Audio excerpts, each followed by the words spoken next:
Assalamualaikum warahmatullahi wabarakatuh. Kami dari kelompok 3 mata kuliah komunikasi perpustakaan yang beranggotakan Aisyah Ramadhani, Bunga Anggraini, dan Casana Firdairza akan mempresentasikan PPT kami dengan rumusan masalah apa itu pendekatan komunikasi organisasi dan apa itu teori manajemen klasik.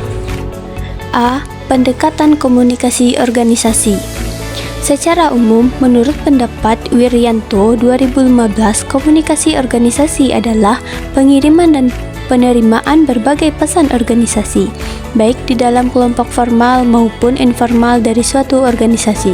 Konsepsi komunikasi bagi suatu organisasi tertentu berdasarkan jenis organisasi, sifat organisasi, dan lingkup organisasi.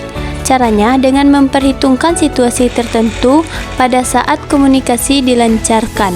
Untuk melihat komunikasi yang terjadi dalam suatu organisasi dapat digunakan 3 pendekatan, yaitu pendekatan makro, mikro, dan individual. Pembahasan. Yang pertama, pendekatan makro. Dalam pendekatan makro, organisasi dipandang sebagai suatu struktur global yang berinteraksi dengan lingkungannya. 2. Pendekatan mikro.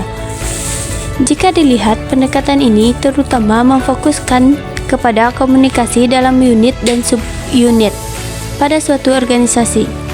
Proses komunikasi yang diperlakukan pada tingkat ini adalah komunikasi antar anggota kelompok. 3. Pendekatan individu. Berkaitan dengan pendekatan individual, berusaha memfokuskan kepada tingkah laku komunikasi individual dalam organisasi. B. Teori manajemen klasik. Teori manajemen klasik merujuk pada pendekatan awal dalam studi manajemen yang berfokus pada rasionalitas dan efisiensi organisasi serta pekerja. Terdapat 2 teori utama dalam pendekatan klasik, yaitu manajemen ilmiah, scientific management, dan administrasi umum atau general administratif. Manajemen ilmiah dikembangkan oleh Frederick W. Taylor dan tim suami istri, Frank dan William Gilbert.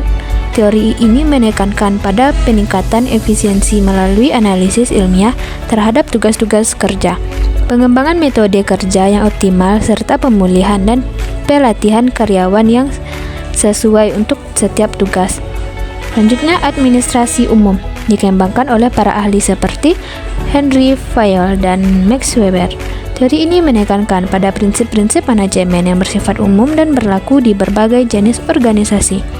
Fayol, misalnya, menyumbangkan pandangannya tentang manajemen yang bukan hanya bergantung pada kecerdasan pribadi, tetapi juga merupakan keterampilan yang dapat diajarkan. Sekian, terima kasih.